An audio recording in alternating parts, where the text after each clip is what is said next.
बुलेटिनमध्ये घेऊयात राज्याचा देश विदेशातील सुपरफास्ट 100 बातम्यांचा वेगवान आढावा। कुंभमेळ्यातील पवित्र स्नानावर राज ठाकरेंनी भाष्य केलं। आपल्या देशातील एकही नदी स्वच्छ नाही, मग कुंभमेळ्यातील गंगेचं पाणी कोण पिणार असा प्रश्न राज ठाकरेंनी विचारला। आताच कोरोना गेलाय, श्रद्धेला काही अर्थ आहे की नाही, अंधश्रद्धेतून जरा बाहेर पडा असं राज ठाकरे म्हणाले। राजकारण्यांनी महाराष्ट्राचा चिखल केला आहे, एकमेकांमध्ये वाद लावण्याचे प्रयत्न सुरू आहेत अशी टीका राज ठाकरेंनी केली। सोशल मीडियातून टाळकी भडकवण्याचं काम सुरू आहे असंही राज ठाकरे म्हणाले। मनसेतील माणसं एकत्रित कशी राहतात हा अनेकांना पडलेला प्रश्न आहे। राजकीय फेरीवाले आपल्या पक्षात नाहीत, आपल्याला राजकीय फेरीवाले उभे करायचे नाहीत, आपण खणखणीत दुकान बांधू असं म्हणत राज ठाकरेंनी इतर पक्षांवर हल्लाबोल केला। राज्यातील प्रत्येकाचं काम 15 दिवसांनी तपासलं जाणार, कामात दिरंगाई केल्यास पदावर ठेवणार नाही असा इशारा राज ठाकरेंनी पदाधिकाऱ्यांना दिला। महिला दिन सर्वात मोठा दिवस आहे, कारण तो 8 मार्चला सुरू होतो आणि पुढच्या वर्षी 7 मार्चला संपतो। हा महिला दिन खरं तर जिजाऊ साहेबांच्या नावानं ओळखला पाहिजे अशी मागणी राज ठाकरेंनी केली। एकनाथ शिंदेंना शिवसेनेमुळे सोन्याचे दिवस आले असं वक्तव्य खासदार संजय राऊतांनी केलं। शिंदेंच्या सोन्याचे चमचे आता अजय अशरच्या ताब्यात आहेत, सर्व सोन्याचे चमचे घेऊन तो दुबईला पळालाय असा दावा संजय राऊतांनी केला। बीडच्या मसाजोग गावातून निघालेल्या काँग्रेसच्या सद्भावना यात्रेचा आज दुसरा दिवस आहे। हर्षवर्धन सपकाळ यांच्या उपस्थितीमध्ये काढलेल्या यात्रेत शेकडो कार्यकर्त्यांनी सहभाग घेतला। आंतरधर्मीय विवाह रोखण्यासाठी नव्हे तर विशिष्ट हेतूनं आंतरधर्मीय विवाह केले जात असल्याच्या असंख्य घटना उघडकीस आल्या, त्यामुळे सरकार लव्ह जिहाद विषयी कठोर भूमिका घेणार असं स्पष्टीकरण मुख्यमंत्री फडणवीसांनी दिलं। सातारा जिल्ह्यात काँग्रेसला मोठा धक्का बसलाय। प्रदेश सरचिटणीस उदयसिंग पाटील राष्ट्रवादीच्या वाटेवर असल्यानं काँग्रेसला मोठा धक्का मानला जातोय। संतोष देशमुख यांच्या हत्येला तब्बल 3 महिने उलटले तरीही मुख्य आरोपी अजूनही फरार आहे।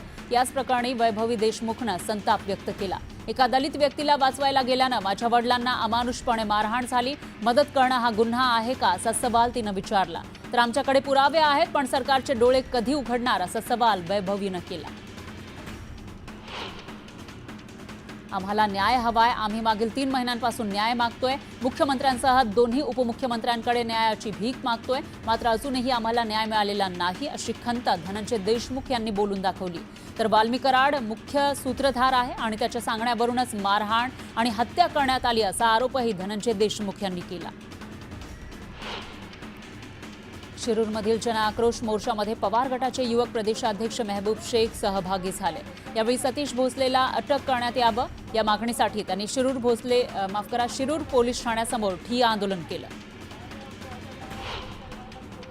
खोक्याला सुरेश धस यांनीच फरार केला आहे। सुरेश धस यांची पार्श्वभूमी गुन्हेगारीची आहे, त्यामुळे खोक्याच्याही जीवाला धोका आहे असा गंभीर आरोप राष्ट्रवादी अजित पवार गटाचे पदाधिकारी बाळासाहेब लटपटे यांनी केला। बीडच्या शिरूर कासारमध्ये आक्रोश मोर्चाला सुरुवात झाली आहे। या मोर्चात शेकडो नागरिकांनी सहभाग घेतला। खोक्या भोसले विरोधात जोरदार घोषणाबाजी करा, सतीश भोसलेला अटक करा आणि सुरेश धस यांना सह आरोपी करा अशी मागणी करण्यात आली। खोक्याचा आका असलेला सुरेश धस यांच्यावर कारवाई करा। वाल्मी कराडप्रमाणे सुरेश धस याची जागा ही जेलमध्येच आहे, त्यामुळे त्यांनाही सह आरोपी करा अशी मागणी नवनाथ वाघमारे यांनी केली।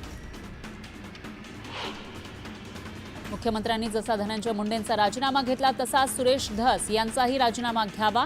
धसांमध्ये नैतिकता असेल तर त्यांनी राजीनामा द्यावा अशी मागणी ओबीसी नेते बाळासाहेब सानप यांनी केली आहे। विकृत गौरव अहुजाला पुणे पोलिसांनी अटक केली, त्यानंतर त्याची वैद्यकीय तपासणी करण्यात आली। पुणे पोलीस त्याला दुपारी कोर्टात हजर करणार होते। भाग्यश अग्रवालला रात्री पोलीस स्टेशनला आणल्यानंतर त्याच्या मित्रांनी त्याच्यासाठी एका बॉक्समध्ये खाण्यासाठी पार्सल मागवलं होतं। त्या पार्सलमध्ये cold coffee, burger, cold drinks असे खाण्याचे पदार्थ होते, मात्र पोलिसांनी त्यांना हाकलवून लावलं। जळगावच्या पारोळा तालुक्यातील चोरवड, टिटवी, महिंदळे, भेंडण या गावातील शेतकरी जलसंकटात सापडले। त्यामुळे मका, गहू, ज्वारी, बाजरी, हरभरा यासारखी रब्बी पिकं पाण्याअभावी करपली आहेत. तर गिरणा कॅनलद्वारे पाणीपुरवठा करण्याची मागणी शेतकरी करतायत. अमरावती कृषी उत्पन्न बाजार समितीमध्ये 60 ते 70 टन कलिंगडाची आवक झाली. मात्र शेतकऱ्यांना कलिंगड केवळ 6 ते 12 रुपये दरानं विकावे लागत आहे. त्यामुळे शेतकरी अडचणीत सापडलाय. अंबरनाथमध्ये भाजपचे प्रदेश सरचिटणीस गुलाबराव करंजुले यांनी आपल्या मालकीच्या जागेतून 40 फूट रुंदीचा कॉन्क्रीटचा रस्ता स्वखर्चानं बांधून दिला. या रस्त्याचं भाजपचे कार्यकारी अध्यक्ष रवींद्र चव्हाण यांच्या हस्ते लोकार्पण करण्यात आलं. जलजीवन मिशन अंतर्गत महाराष्ट्र जीवन प्राधिकरणातर्फे लासलगाव, विंचूरसह 16 गावांसाठी सौर ऊर्जा पाणी पुरवठा योजना मंजूर करण्यात आली आहे. या योजनेमुळे 16 गावांना शाश्वत जलपुरवठा होणार आहे. धाराशिवच्या तुळजापूर शहरातील ड्रग्ज प्रकरण सोलापूर जिल्ह्यात उघड झालं आहे.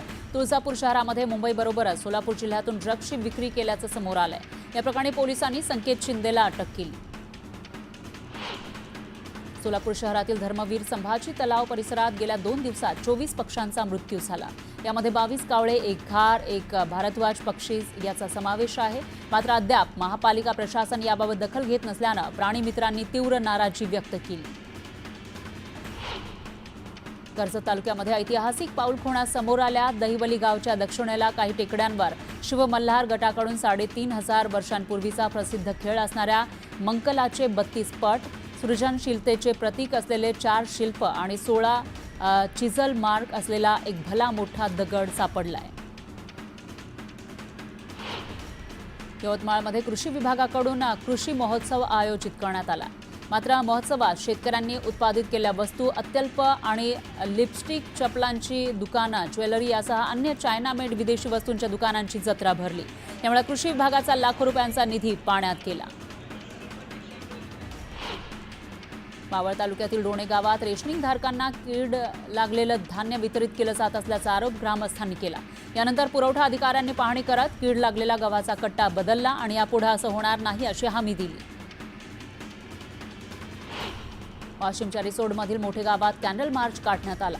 संतोष देशमुख यांच्या सर्व आरोपींना फाशीची शिक्षा द्यावी अशी मागणी करण्यात आली. वाशिम बाजार समितीमध्ये चियाची मोठ्या प्रमाणामध्ये आवक होतीये. चियाला 12,500 रुपयांचा प्रति क्विंटल दर मिळतोय. पण व्यापाऱ्यांकडून चियासाठी वापरल्या जाणाऱ्या प्लास्टिक बारदाण्याच्या वजनाद्वारे शेतकऱ्यांची लूट होत असल्यानं चिया उत्पादक शेतकऱ्यांनी नाराजी व्यक्त केली आहे. मालेगावात बचत गटाकडून घेतलेले कर्जाचे पैसे बुडवण्यासाठी तरुणानं शक्कल लढवली आणि जिवंतपणे स्वतःच्या मृत्यूचा दाखला बनवला. पण पोलिसांना आलेल्या निनावी पत्रामुळे या तरुणाचं भिंग फुटलं आणि पोलिसांनी 2 तरुणांना अटक केली आहे. 11 मार्चपर्यंत त्यांना पोलीस कोठडी सुनावण्यात आली. नाशिक जिल्ह्यातील दारणा पट्ट्यातील नाणेगाव इथं 2 बिबट्यांचा मुक्त संचार असल्यानं नागरिकांमध्ये भीतीचं वातावरण होतं. त्यामुळे वन विभागानं सापळा रचून 3 वर्षाच्या बिबट्या मादीला जेरबंद केलं. तर अद्यापही एक बिबट्या फरार आहे. शहापुरातील सारमाळ नदीमध्ये अवैध बांधकाम करण्यात आलं आहे. याबाबत नागरिकांनी तहसीलदारांना माहिती दिल्यानंतर त्यांनी स्वतः येऊन बांधकाम बंद पाडलं. मात्र रात्रीच्या वेळेस नदीपात्रामध्ये काम सुरूच असल्यानं नागरिकांनी संताप व्यक्त केला. अमरावती कृषी उत्पन्न बाजार समितीमध्ये 17,000 पोत्यांची विक्रमी आवक झाली आहे. यामध्ये सर्वाधिक 7,000 पोती हरभऱ्याची आहेत, तर 5,000 पोती तूर, 3,000 पोती सोयाबीनची आवक झाली. कार्बनच्या वाढत्या प्रमाणामुळे ग्लोबल वॉर्मिंगचा धोका वाढलाय. त्यामुळे जास्तीत जास्त प्रमाणामध्ये बांबूची लागवड करा असं आवाहन पाशा पटेल यांनी केलं. नागपूरच्या मेयो रुग्णालयामध्ये भीषण आग लागली होती. मेयो रुग्णालयातील डीन ऑफिस आणि ब्लड बँकच्या इमारतीमध्ये आग लागली होती. त्यामुळे काही महत्त्वाची कागदपत्र जळून खाक झाली. वेळीच आगीवर नियंत्रण मिळाल्यानं मोठी दुर्घटना टळली. जळगावच्या शेंदुर्णीमध्ये दफनभूमीच्या कंपाऊंडसाठी जेसीबीच्या सहाय्यानं खोदकाम केलं जात आहे. मात्र खोदकाम करताना दफन केलेल्या मृतदेहांची विटंबना होत असल्याचा आरोप होतोय. तर संबंधित ठेकेदारावर कारवाईची मागणी करण्यात आली आहे.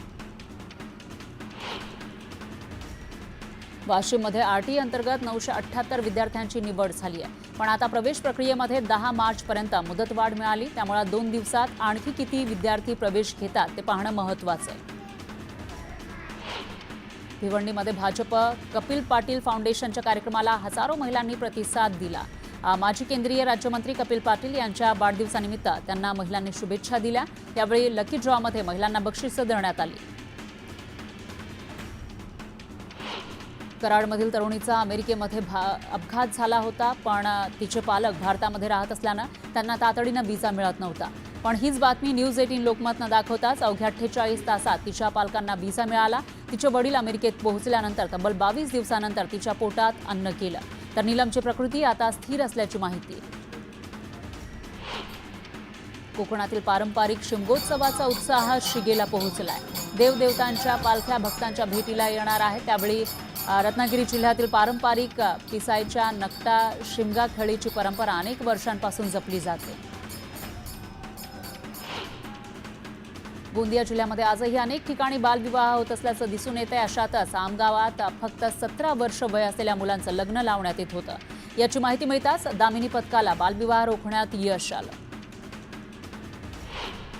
रमजान महिन्यानिमित्त छत्रपती संभाजीनगरात मोठ्या प्रमाणामध्ये कलिंगडाची आवक झाली आहे। दररोज जवळपास 2.5 हजार क्विंटल कलिंगडाची आवक झाली। पुरवठा जास्त असल्यानं मागील वर्षाच्या तुलनेत दरामध्ये 4 रुपयांची घसरण झाली। सोलापुरात शासकीय योजनेच्या ठेकेदारानं बोगस रक्त चाचण्या दाखवून बिलं उचलल्याची बाब माहिती अधिकारातून उघड झाली आहे। संबंधित ड्युटीवरील डॉक्टरांच्या नावे बोगस सह्या करून हा अपहार केल्याचा आरोप करण्यात आलाय। नाशिक जिल्ह्यातील जिल्हा परिषदेच्या शाळांची दुरावस्था झाली आहे। जवळपास 441 शाळांच्या इमारती जीर्ण झाल्यात, तर 380 शाळांना क्रीडांगण नाही, तर तब्बल 1000 शिक्षकांची जिल्ह्यात गरज आहे। राज्याचे माजी उपमुख्यमंत्री विजयसिंग मोहिते पाटील यांच्या नातवाचा शाही विवाह सोहळा अकलूजमध्ये पार पडला। यावेळी विवाह सोहळ्याला शरद पवार, शाहू महाराज, जयंत पाटील उपस्थित होते, पण भाजपच्या नेत्यांची उपस्थिती नसल्यानं चर्चांना उधाण आलं। पाचवड मार्गावर मंद अवस्थेमध्ये असलेल्या कंटेनरला एका कारची जोरदार धडक बसली। या अपघातामध्ये कारमधील 2 महिलांचा जागीच मृत्यू झाला, तर दोघे गंभीर जखमी आहेत। त्यांच्यावर रुग्णालयात उपचार सुरू आहेत। अहिल्यानगर जिल्ह्यातील माकडवाडी इथल्या महालक्ष्मी मंदिरात चोरट्यांनी लाखो रुपयांचा ऐवज लुटला।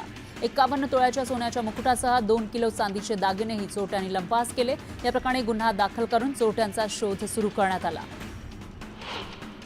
चिपळूण गुहागर मार्गावर ज्वलनशील पदार्थ वाहून नेणारा टँकर आणि चिरे वाहतूक करणाऱ्या डंपरची जोरदार धडक झाली। अपघातामध्ये दोन्ही वाहनांचं मोठं नुकसान झालंय। सुदैवानं जीवितहानी टळली। नाशिकच्या कॉलेज रोडवरील संत कबीर नगर परिसरामध्ये युवकाची हत्या करण्यात आली आहे। एका टोळक्यानं धारधार शस्त्रानं भर रस्त्यात या तरुणाची हत्या केली। हल्ला करून हल्लेखोर पसार झाले। पोलिसांकडून तपास सुरू आहे। चंद्रपुरात झालेल्या पोलिसाच्या हत्येप्रकरणी 3 आरोपींना अटक करण्यात आली आहे। तिन्ही आरोपींना न्यायालयासमोर हजर केलंय। त्यांना 3 दिवसांची पोलीस कोठडी सुनावली आहे। विनापरवाना LED स्क्रीनवर जाहिरात प्रसारित करणाऱ्या वाहनांवर सांगली महापालिकेच्या आयुक्तांनी जप्तीची कारवाई केली। अनधिकृत फ्लेक्स प्रिंटिंग विरोधात आयुक्तांनी कारवाईचा बडगा उगारला। पवना धरण परिसरात एका किराणा दुकानाला लागलेल्या आगीमध्ये लाखो रुपयांचा माल जळून खाक झाला। दुकानावर उपजीविका असलेल्या कुटुंबाचं लाखोंचं नुकसान झालं, त्यामुळे कुटुंब हतबल झालंय। वसईतील वालीव इथं अवजड ट्रेलरच्या धडकेत हाय टेन्शन वायर तुटली, त्यामुळे मोठा अडथळा निर्माण झाला। या घटनेमुळे दोन्ही बाजूची वाहतूक ठप्प झाली। यावेळी महावितरणच्या कर्मचाऱ्यांनी तुटलेली वायर हटवण्याचं आणि दुरुस्तीचं काम हाती घेतलं। जळगावच्या नशिराबाद गावातील आठवडे बाजारात अवैधरित्या घरगुती गॅस सिलेंडरमधून रिक्षात गॅस भरत असताना पोलिसांनी तरुणाला अटक केली। त्याच्याकडून 18 गॅस सिलेंडर जप्त केले। 4 लाखांचा मुद्देमालही जप्त केला। महाड तालुक्यामध्ये एसटी बस आणि दुचाकीचा भीषण अपघात झाला। अपघातामध्ये जखमी झालेल्या दुचाकी स्वाराचा उपचारादरम्यान मृत्यू झाला। नवी मुंबईतील 6000 अनधिकृत बांधकामांचा प्रश्न ऐरणीवर आहे। यासाठी खासदार नरेश म्हस्केंनी पुढाकार घेतलाय। याबाबत पालिका आयुक्तांशी चर्चा करून लवकरात लवकर मार्ग काढण्याचा प्रयत्न करू, असा विश्वास त्यांनी व्यक्त केला। ठाण्यामध्ये जागतिक महिला दिन मोठ्या उत्साहात साजरा करण्यात आला। ठाण्यामध्ये महिलांनी साडी वॉकेथॉन केलं। पारंपरिक साज आणि वॉकेथॉनमुळे महिलांच्या चेहऱ्यावरही वेगळाच आनंद होता।